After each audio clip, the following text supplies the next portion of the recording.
El cambio climático se conoce comúnmente como un multiplicador de amenazas. Es bien sabido que los impactos climáticos agravan las tendencias, los factores de riesgo y los problemas socioeconómicos y medioambientales con implicaciones para el disfrute de una larga lista de derechos humanos. Pero realmente en lo concreto, ¿cuáles son los vínculos entre el cambio climático y los derechos humanos? ¿Cómo produce el cambio climático violaciones de los derechos fundamentales? Los vínculos entre el cambio climático y los derechos humanos no solo son claros, sino que son ya incontrovertibles.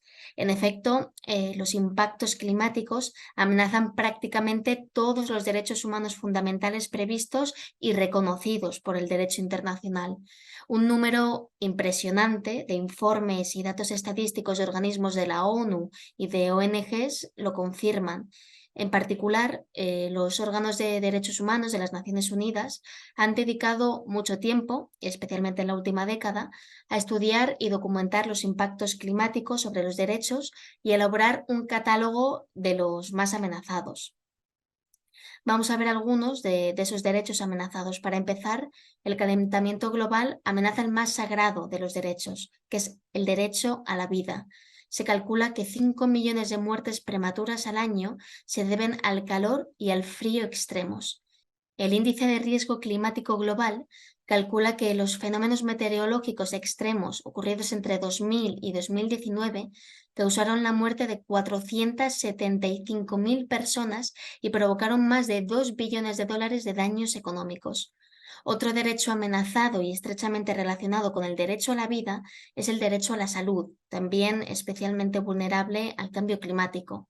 Por ejemplo, las temperaturas extremas, la proliferación de bacterias y la escasa disponibilidad de agua potable tienen un impacto directo en los brotes de enfermedades y la mortalidad.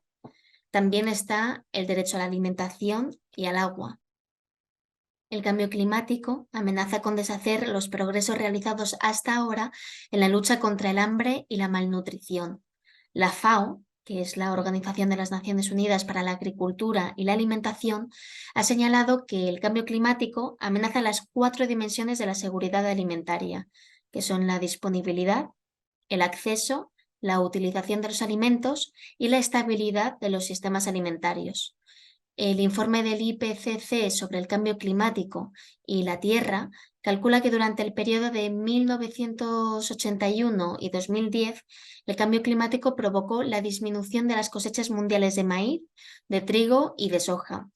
No es casualidad que el Acuerdo de París se refiera expresamente a la seguridad alimentaria en su artículo 2, identificándola como una prioridad de la acción climática.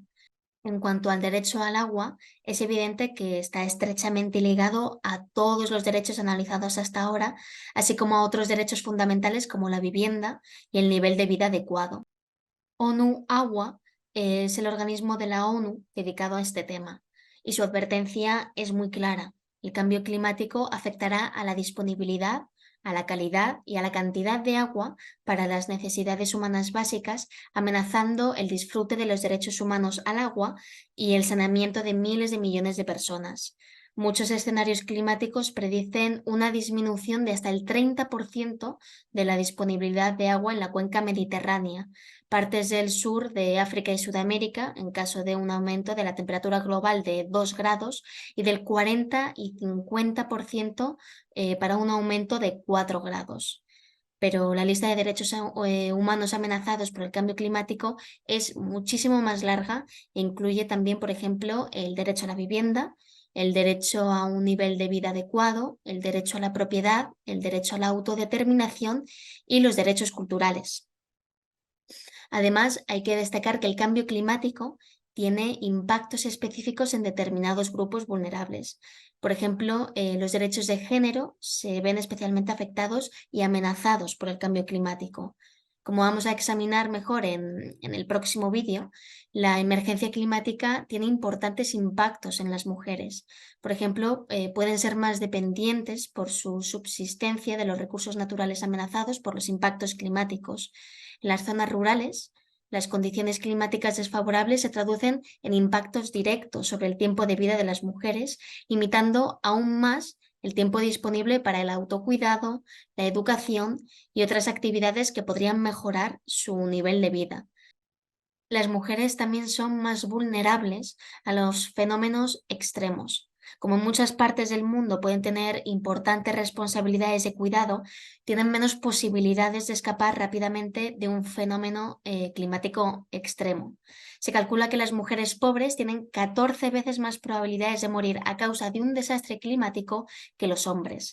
Del mismo modo, los migrantes, los pueblos indígenas, las comunidades rurales, así como los niños y las generaciones futuras, son especialmente vulnerables. La dimensión humana del cambio climático es cada vez más evidente y dramática. Es importante aclarar que los fenómenos relacionados con el cambio climático tendrán un impacto negativo sobre los derechos que no serán necesariamente repentinos y espectaculares. Por el contrario, muchos de ellos serán acumulativos y graduales, pero no por ello menos dramáticos. En este contexto de amenaza creciente, se produce un giro hacia el reconocimiento de un derecho humano al clima. La mayoría de los estudiosos de los derechos humanos coinciden en la necesidad y la urgencia de trabajar en una reinterpretación de los derechos humanos hasta ahora reconocidos a la luz de los perfiles climáticos, y algunos juristas están presionando para que se reconozca un derecho específico y nuevo relacionado con el cambio climático, es decir, el derecho humano a un clima estable y seguro, como condición previa para el disfrute de todos los demás derechos universalmente reconocidos. No solo los académicos, sino también varios organismos de la ONU y un número creciente de tribunales reconocen que un clima cambiante amenaza los derechos básicos a la vida, a la salud, el agua, la alimentación y la vida familiar. De hecho, desde 2015 ha aumentado el número de acciones legales sobre el clima basadas en la defensa de los derechos humanos. Estos casos se denominan casos de derechos climáticos. Si todavía representan una minoría entre los casos de litigios climáticos, indicativamente un 6%, representan una tendencia creciente, en particular porque abordan la insuficiencia de la acción climática de las autoridades públicas o de las empresas como una violación de los derechos fundamentales de los demandantes y, por lo tanto, apuntan a la mejora de la política climática, a menudo relacionada con los objetivos de reducción de emisiones. Han surgido varios casos en todo el mundo, no solo en Estados Unidos y en Europa, sino también, por ejemplo, en Pakistán, en India, en Nepal, en Australia, en Corea, en Perú, en Colombia y en Canadá. Todos estos estados han reconocido el deber de cuidado de los estados de proteger a las poblaciones contra los efectos del cambio climático, pero también se están desarrollando avances legales que abordan la responsabilidad de las empresas privadas en el cambio climático, como es el caso contra Shell en los Países Bajos, que sentó un importante precedente. Los casos ganados tienen repercusiones significativas que van desde órdenes que obligan a un gobierno a revisar su política climática hasta órdenes que se refieren a proyectos de desarrollo específicos. Dado el alcance de los posibles recursos disponibles cuando los demandantes tienen éxito, es probable que los litigantes sigan presentando casos basados en derechos fundamentales y constitucionales. Por eso es muy probable que este tipo de litigio siga aumentando en los próximos años. Las herramientas jurídicas relacionadas con los derechos humanos para apoyar la acción contra el cambio climático se han convertido ahora en un medio para que los individuos y la sociedad civil actúen en defensa del clima.